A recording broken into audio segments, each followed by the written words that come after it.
Monsieur le maire, je voulais juste revenir sur la maison sur la rue Harris.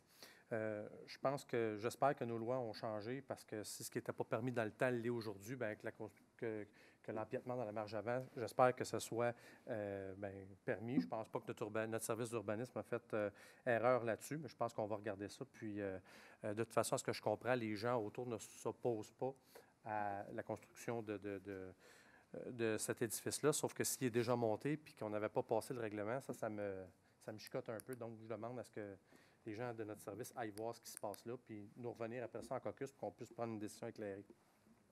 Au niveau des expropriations, j'ai voté contre. J'ai le même mot à la bouche que M. Legrand. C'est dégoûtant. C'est un mot... moi, je me mets à la place d'un homme d'affaires. C'est sûr que quand que tu vois le mot expropriation, c'est égal signe de dollar. On sait que les juges donnent toujours plus d'argent dans des causes d'expropriation. Pourquoi? Parce que le commerçant dit, moi, j'étais bien là, puis je faisais mon commerce là, puis j'avais établi ma clientèle là, puis j'avais... Donc, il sort tous les arguments, c'est clair. Donc, à mon avis, on est capable de construire le centre-ville avec ces 3 bâtisses-là. Ce n'est pas l'idéal, ce n'est pas les plus belles bâtisses au monde, mais on était capable, je ne suis pas ingénieur, mais je suis quand même capable de penser qu'on était capable de faire le Pont-Gouin en se servant des rues du Quai et en se servant de d'autres infrastructures pour... on n'avait pas besoin de mettre ça à terre, ces 3 bâtisses-là, à mon avis, bien que je ne suis pas ingénieur, mais... En tous les cas, je trouve que le prix est salé. Et ça, c'est à part de ce qu'on va mettre sur le pont, parce que M. Delbecq en a parlé. Le MTQ va nous construire un pont bike là, qui relie les 2 rives. Est-ce que c'est ça qu'on veut pour les 100 prochaines années? La réponse, c'est non. Donc, on va encore mettre des millions sur le pont. Fait que là, ça fait comme pas mal de millions qu'on est en train de mettre. Là. Je ne suis pas contre le centre-ville, mais à un moment donné, c'était supposé pas coûter si cher que ça, le centre-ville. Puis il y a 2 autres quartiers aussi autour. Il n'y a pas juste le centre-ville. Donc...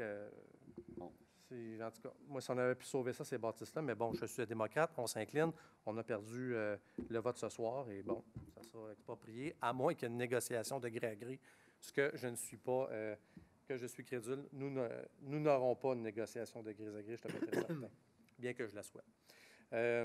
À cet égard-là, c'est plate que Maxime Tremblay soit parti parce que j'ai vécu 4 ans de ma vie à Sherbrooke et au centre-ville de Sherbrooke, il y a un stationnement étagé de quelques étages. Ça s'inscrit dans le sens du développement durable. C'est parfait. C'est un endroit où on met les autos sur étage, donc on réussit à densifier le tout. Donc, stationnement étagé, c'est l'avenir. D'ailleurs, je pense que dans la construction du pont, il va en avoir un temporaire. Hein? Ça se peut-tu? Il va en avoir un. Donc, bon, ce sera peut-être une marche à suivre pour le futur. Je terminerai avec le stationnement de nuit. Monsieur Bessette, c'est sûr et certain, vous avez, et Mme Mété, vous avez quand même, ça fait des années que vous avancez. Donc, finalement, le conseil chemine. Des fois, ça prend du temps, mais on chemine.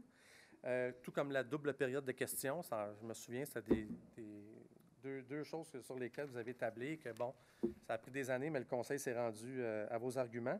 La seule chose que je veux vous dire, cependant, c'est que dans les premières années du stationnement de nuit, je crois qu'il va y avoir beaucoup plus de tickets émis que l'inverse. Pourquoi? Parce que oui, il y a des gens qui mangeaient des tickets sur la rue Richelieu parce qu'ils ne pensaient pas enlever leur auto, sauf qu'il y a un paquet de gens qui ne liront pas, qui ne seront pas capables d'être rejoints quand il y aura une opération de déneigement et qui vont manger des tickets. Et ça, le téléphone va sonner, là. Donc, ce qu'on est venu combler, là, ce qu'on est venu régler, ça va créer un effet pervers. Donc, pour les premières années, parce que je crois que quand tu auras mangé 1 ou 2 tickets sur la rue Chantilly, je pense qui est dans un secteur éloigné, loin du centre-ville, tu vas peut-être prendre le téléphone et appeler ton conseiller de quartier. Donc, je pense que les 12 élus ici autour de la table, peut-être vous-même, Monsieur le maire, attendez-vous à ce que le téléphone sonne cet hiver. Ça, je suis garanti que ça va sonner.